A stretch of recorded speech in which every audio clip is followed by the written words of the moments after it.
Order! Order! You are an incorrigible delinquent at times. Behave yourself, man!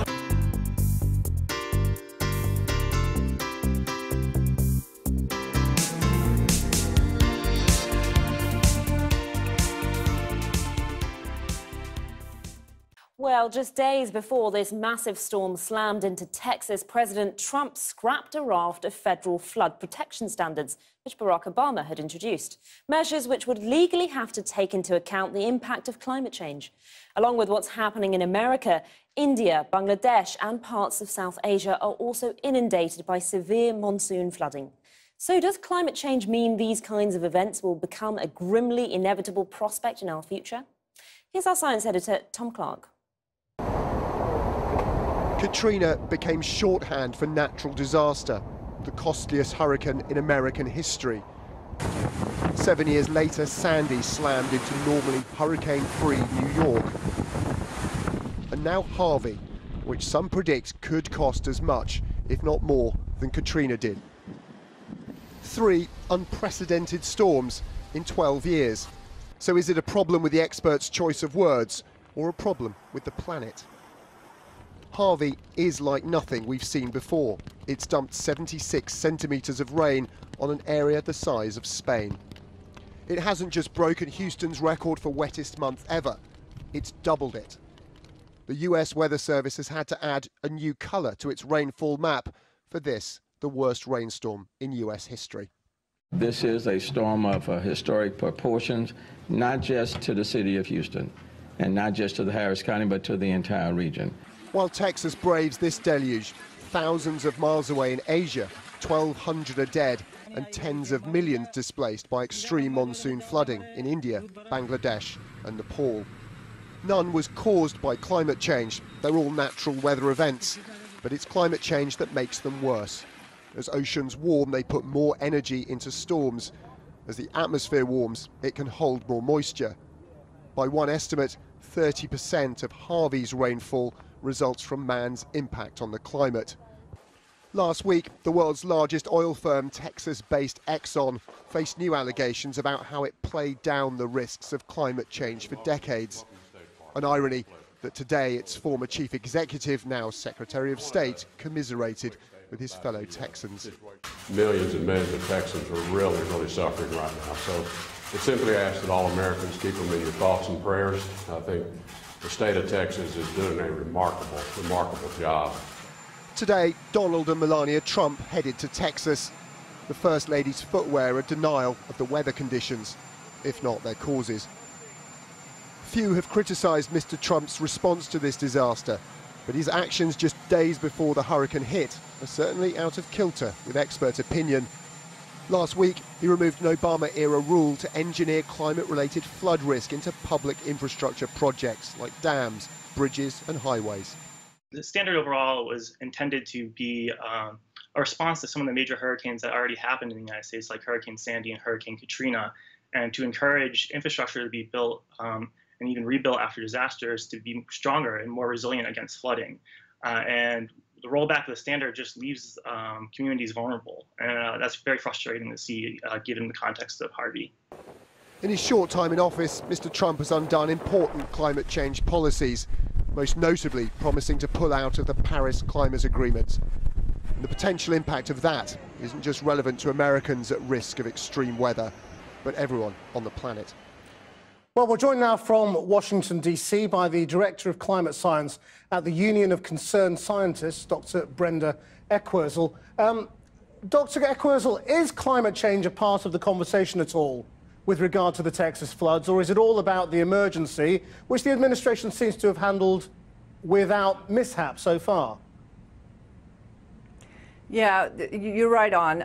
It's the latter. My first concern is with those on the front lines of this Hurricane Harvey disaster, and the first responders and their health and welfare is our uppermost concern because the storm is still ongoing. The dams are breaching, they're overflowing basically, and we're hoping that that infrastructure holds so that people can stay safe and that first responders could get to those who are most in need right now. So what's your view of what climate science has to do with what's going on? Well, what we know is that when there are storms of such epic proportions like this, we do know that the waters in the Gulf of Mexico were far warmer than normal, and it was churning, and what was below it was also warm, so it didn't put the brakes on this storm. Another disturbing, unique factor with Hurricane Harvey is that it stayed put over Texas, and now it's moving into Louisiana. And what we see, it's almost as if there's a hose from the warm Gulf of Mexico dumping water onto those who don't need extra water at this point in time in Texas, and now it's dumping on Louisiana as well at the same time. So are these beliefs, as Donald Trump has talked about global warming, or are these facts? These are facts on the ground, and scientists are going to be studying all the data and try to study this particular storm. For example, another storm that was not even named but was bringing Gulf of moisture into Louisiana last year of epic proportions for that region, but now it was a disruptive storm. Scientists studied it and said it was a 40% more likely to be that severe than would have been possible in pre-industrial times. So one way to put it is that natural events happen, extreme events happen, but today we're playing with loaded dice, and they could be more severe and have more severe consequences. However, let's wait till things settle to see what exactly are the factors with this particular devastating extreme event, because right now we really have to focus on first response. What do you think will be the consequences of the changes to climate change policy that the Trump administration has already brought in?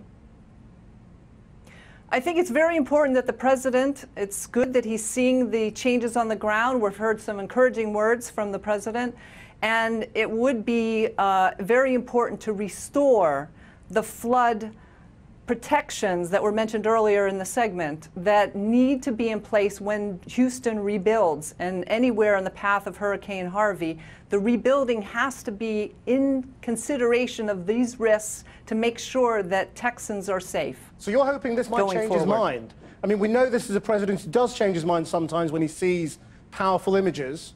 That's your hope on this one, is it? It is. We've heard that there is going to be resources from the federal level, but we also have to make sure that it's not just when the floodwaters are exposing those who are first and worst exposed. We have to make sure that they're safe and that the information from agencies that track the pollutants that may be in the water, in the air, are available to the first responders and those that are on the front lines of being exposed to some of these risks from floodwaters and some of the unhealthy aspects of a storm like this. Brenda Equersel, thank you very much. Earlier, I spoke to the former New Jersey governor, Christine Todd Whitman, who was head of the U.S. Environmental Protection Agency under President Bush. And I started by asking her what it was that concerns her about President Trump's approach to climate change. Well, first of all, the denial. The denial is something that I think for which we're going to pay a huge price down the road. And the undercutting of science, the diminishing of science, the idea that somehow it doesn't matter, that all regulations were pulled out of thin air and were just there to make somebody's life miserable. It's an undercutting of what the agency is all about, the Environmental Protection Agency, but it's also something that I think is very dangerous for our future. We see it in all the storms that we're getting. No credible scientist will say any one storm like Harvey, that's due to climate change. But what they will say is this is what you can expect, ever more frequent and more severe floods, droughts, hurricanes, tornadoes, and we're seeing that. So do you think you can say his actions are making or will make life worse for Americans in the future? Well, I think the denial of climate change, humans' impact on climate change. I mean, the problem is always we keep saying that humans cause it. We don't cause it. It's part of a natural phenomenon, but we're certainly exacerbating that to the point where nature can't absorb it. And what we need to do is figure out how do we prepare for what's happening? I mean, we can't stop it. It is not going to stop. It's going to be very difficult even to slow it significantly enough, but we've got to try, and we need to also prepare. The perception is that Donald Trump has made it a Republican thing to be a climate change skeptic. I mean, as somebody who served in a Republican administration, how do you see that?